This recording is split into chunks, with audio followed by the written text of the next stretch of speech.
Hari ini kita akan menyaksikan kisah-kisah tentang perilaku yang tidak terpuji dan berakhir dengan akibat yang mengerikan. Mulai dari seorang wanita yang menolak memakai sabuk pengaman hanya karena dianggap kotor sebelum tubuhnya terlempar menembus kaca depan mobil, hingga seorang pemilik rumah yang obsesinya memata-matai tetangga dengan cara merangkak di bawah dek mereka, sebuah keputusan yang akhirnya membuatnya terpapar infeksi mematikan. Kisah dalam video ini adalah pengingat keras. Terkadang, ego yang besar bisa menjadi keputusan terakhir yang pernah diambil seseorang.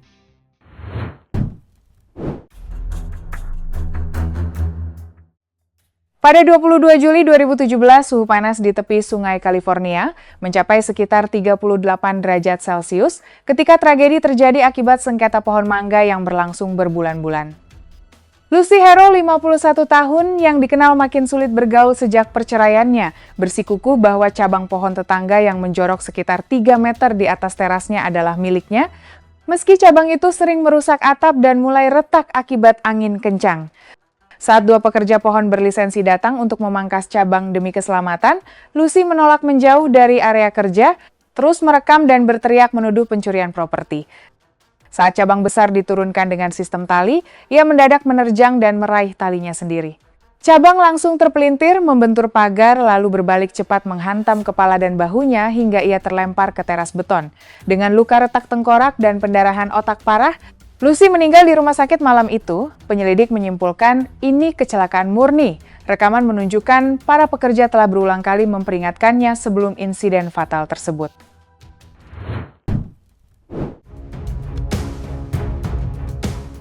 Pada 22 Juli 2018, di pinggiran Columbus, Ohio, sebuah lokasi konstruksi yang belum rampung menjadi saksi kematian tragis. Taras Kwap, 41 tahun, pelaku usaha jual beli barang bekas, mendekati pekerja proyek siang itu dan mengklaim tumpukan kayu sekitar 200 kg sebagai barang rongsokan. Para pekerja menolak, menegaskan material tersebut masih aktif digunakan dan area itu tertutup untuk umum. Tara pergi dengan kesal, namun diam-diam menyusun rencana. Malam itu dengan suhu sekitar 18 derajat Celcius dan penerangan minim, ia menyelinap lewat celah pagar selebar kira-kira 50 cm yang telah ia temukan sebelumnya.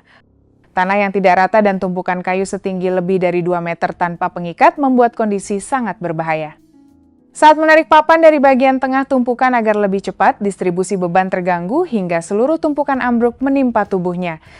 Ia ditemukan keesokan paginya oleh para pekerja, sudah tak bernyawa, dengan penyebab kematian resmi asfiksia traumatis.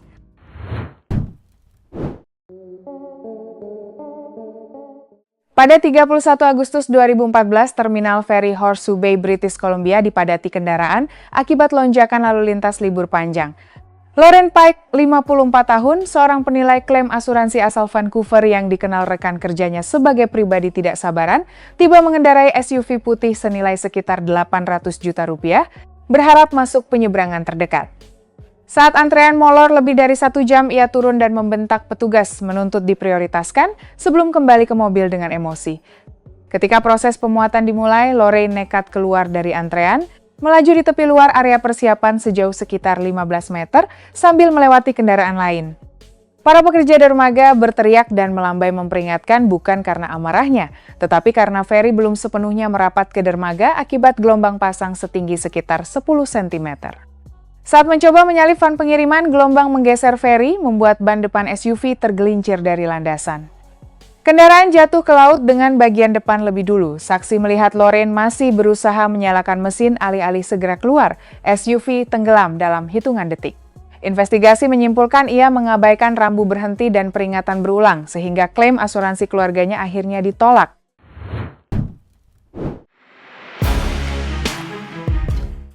Pada 3 Juni 2017, suasana pagi di sebuah toko retail gudang besar di Georgia berubah tragis.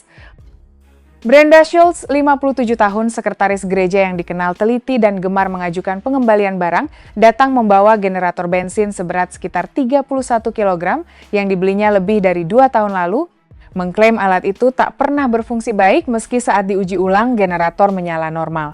Ditolak karena melewati batas pengembalian 90 hari, Brenda marah dan menyeret troli berisi kotak generator tanpa pengikat menuju bagian perkakas, sembari terus mengomel keras hingga terdengar pelanggan lain. Sekitar pukul 10.44 saat berbelok tajam menghindari tumpukan karung pupuk di lorong sempit, troli terguling.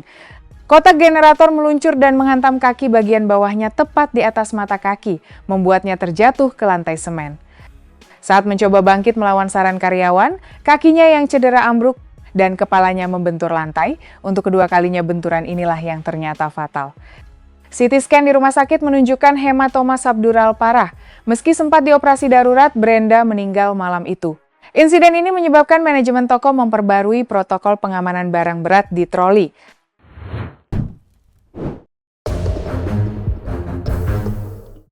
Pada 14 Juli 2015, suasana ceria taman air di Orlando, Florida berubah menjadi tragedi mengerikan. Donna Pelchat, 52 tahun, koordinator tur yang dikenal selalu ingin segalanya berjalan sesuai rencana, baru saja menyelesaikan wahana perahu kayu bersama suami dan seorang teman keluarga. Alih-alih mengikuti jalur keluar resmi, ia bersikeras melewati jalur akses khusus, lalu menyelinap lewat penghalang setinggi sekitar 90 cm menuju jalan setapak perawatan yang sempit dan licin di sepanjang saluran wahana. Suaminya mengikuti meski staf berteriak memperingatkan mereka untuk berhenti. Saat berjalan di tepi basah itu, kaki Donna tergelincir dan ia jatuh ke saluran air. Suaminya yang mencoba menariknya justru ikut terjatuh hanya beberapa detik sebelum perahu kayu seberat ratusan kilogram melaju dan menghimpit keduanya ke dinding semen. Meski tombol darurat segera ditekan, jarak pemberhentian wahana tak cukup cepat. Tim penyelamat berjuang membebaskan mereka dari air, namun keduanya dinyatakan meninggal akibat cedera remuk dan tenggelam. Investigasi memastikan wahana berfungsi normal, tragedi dipicu karena keputusan mereka yang melanggar batas keselamatan.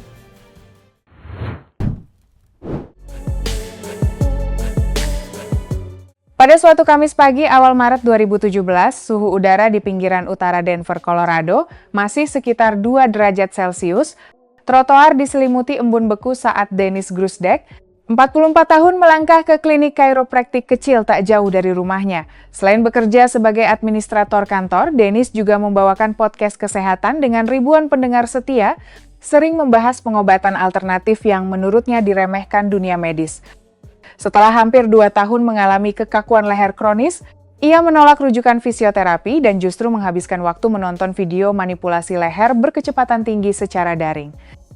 Yakin sepenuhnya memahami prosedur tersebut, ia mendatangi klinik dengan tekad bulat. Saat praktisi menyarankan terapi jaringan lunak bertahap, Dennis menolak keras dan mengancam jika permintaannya tak dipenuhi. Praktisi akhirnya mengalah. Dengan syarat, Dennis menandatangani formulir persetujuan berisi peringatan risiko cedera pembuluh darah, dokumen yang ia tandatangani tanpa membacanya sedikit pun. Sepekan kemudian, manipulasi serviks dilakukan. Hanya dalam waktu sekitar 3 menit, ia mengeluh sakit kepala hebat lalu pingsan di kursi. Diagnosis akhir menyatakan bahwa ia mengalami diseksi arteri vertebralis yang memicu stroke batang otak fatal. Praktisi tidak didakwa, sementara formulir persetujuan menjadi bukti utama bahwa Dennis sendiri yang memaksakan prosedur tersebut.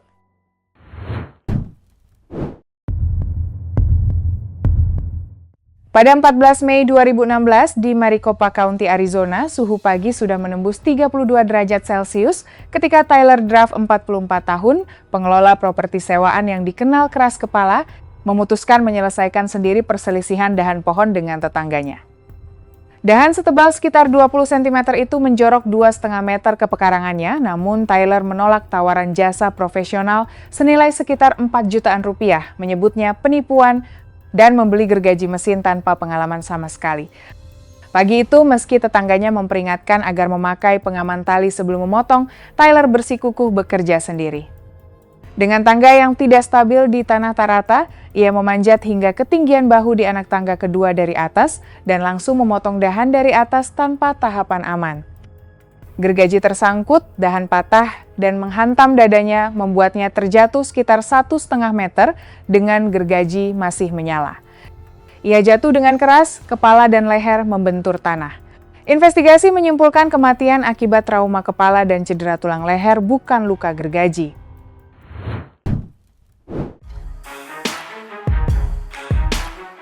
Pada Oktober 2015 di Denton County, Texas, kehidupan Gail Pitsley, 38 tahun, administrator kantor yang dikenal disiplin, berubah drastis karena kebiasaannya sendiri.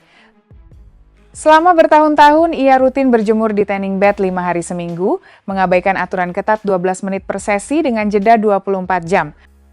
Ia kerap protes ke staf merasa batas waktu itu berlebihan untuk tubuhnya. Akhir September, Gail menemukan bahwa kode keypad pintu samping fasilitas belum diganti lebih dari setahun. Ia mulai menyelinap masuk sendirian setelah jam tutup tanpa pengawasan maupun pengatur waktu. Dalam 3 minggu, catatan akses menunjukkan ia masuk setidaknya 12 kali, beberapa sesi berlangsung lebih dari 1 jam jauh melampaui batas aman. Rekan kerja mulai melihat kulitnya memerah, mengelupas, hingga melepuh di area bahu dan lengan, namun Gail menganggapnya sepele. Ia tetap masuk kerja sampai akhir Oktober, ketika kondisinya memburuk drastis. Luka bakar yang tak pernah diobati berkembang menjadi infeksi serius, menyebar ke seluruh tubuh bagian atas seluas lebih dari 30 cm persegi. Pada 24 Oktober 2015, ia ditemukan tak sadarkan diri di rumahnya dan dinyatakan meninggal akibat keracunan darah. Investigasi menyimpulkan tak ada kelalaian dari pihak fasilitas. Aturan di tempat itu yang ia anggap berlebihan justru dibuat untuk mencegah tragedi seperti ini. Terima kasih sudah menonton. Jika Anda menikmati kisah-kisah yang menakjubkan seperti ini, jangan lupa untuk menyukai, berlangganan, dan nyalakan notifikasi.